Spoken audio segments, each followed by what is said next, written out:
Hi sweet friends, welcome back to another video. My name is Casey and today I'm going to be sharing with you the books that I read in December. I read 4 books in the month of December and honestly, I could have read quite a bit more and I thought that I was, but the end of December was a really rough time for me and my family, so obviously no reading was done, but I feel motivated and refreshed and ready for all the reading that this new year can bring. So I will also share with you some of the books that I'm hoping to get to really soon in the new year too. Starting off with the first book that I read was A Curse Carved in Bone by Danielle Jensen. This is the second book in the saga of the Unfated. So this is a romantasy and it's set kind of within the Norse or Viking culture. So you have those typical Viking gods and they can bestow a drop of blood onto certain children during their conception, and those children are born with a bit of that god's ability. That's kind of the magic system. So the first book follows Freya and Bjorn. So Freya has been given some of the powers of Hiln and she has been told to keep those powers secret, but lo and behold, something happens and she has to display her powers, and the reason she's been trying to keep them a secret her entire life is to protect her from the greed of different men and different kings that can use her for themselves and use her to create wars and just really horrible things to seek out power.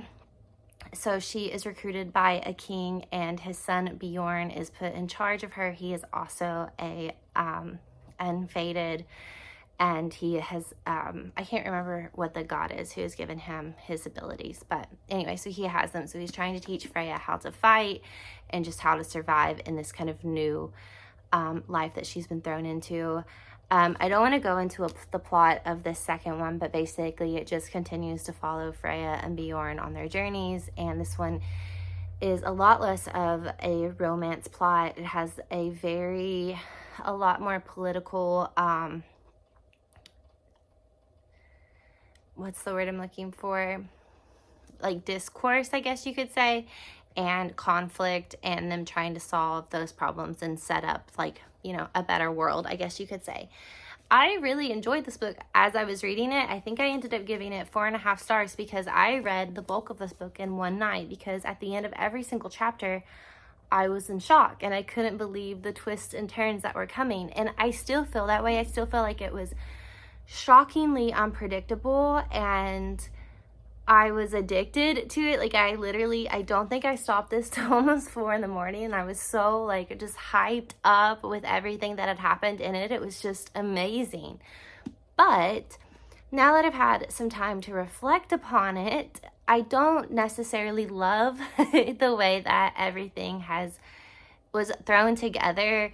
And there is a kind of bit at the end that takes place like so many years later, and that really took away from the book as well. So ideally speaking, like a month removed from that like wild night of reading this whole book, I don't think that I would rate it quite as strongly, and I definitely think I prefer the first book over the second book, but I still like it. I still really recommend it, and I really want to read some more of Danielle Jensen in 2026 for sure. Next book that I read was A Christmas Tree Farm by Laurie Gilmore, which is in her Pumpkin Spice Dream Harbor Cafe series.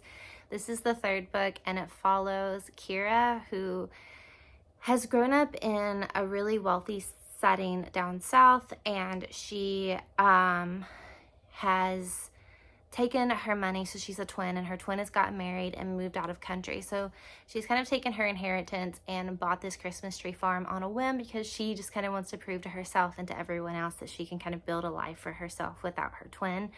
And then I want to say that the male character's name is Bennett, but I could be wrong, but he is the brother of the character in the first book. And he kind of has just some past trauma with relationships of just being overly helpful and just kind of being used by the women that he pursues relationships with.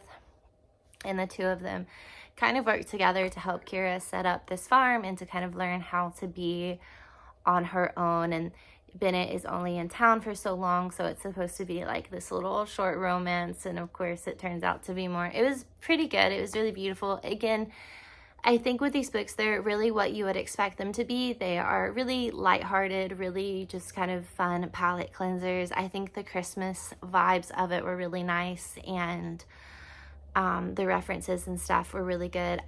I like the idea of these like interconnected standalones that take place within families or within small towns and communities, because I just love the element of a found family. And I think especially with Kira being an outsider of this community and things like that, and seeing her come in and be taken in by this family, especially after being a twin and not having a lot of identity or friendships or things for herself outside of being a twin. I think that was really beautifully done. And I definitely will continue on with the series and hopefully wrap it up in 2026. I also read Train Dreams on my Kindle by Denis Johnson. This tells the story of a man, and it basically just tells the story of his life during the turn of the century as more technology is coming into play. So he is building railroads, and it's so soft and subtle in explaining the plot, because it's literally just about this man's life, but it was just done so well and done in such a really fascinating time in history, to have this man out there cutting trees and working really hard in that physical labor toward the end of his life, seeing automobiles and equipment to help with those things. Again, it's very soft, very subtle. It has a lot of emotional depth to it. I read all of it pretty much within one sitting. It was really harrowing and heartbreaking, and it's just a book that I honestly think back to pretty often after I finished it. There is a film with Joel Edgerton, I can't think of what his name is, and Felicity Jones, which I saw the trailer for the film, which is what made me want to read the novella. And I haven't got to watch it yet, but I'm really looking forward to it, because it looks like it just captures the beauty of this novella really well, and it looks like a very faithful adaptation as well. So it's just really soft and subtle, but also very heavy, and will leave quite an impact on it. I think that I gave this one like 4 stars. And then the last book that I read in the month of December was Peter Pan. I love Peter Pan. It's one of my favorite books, and I have revisited it so many times.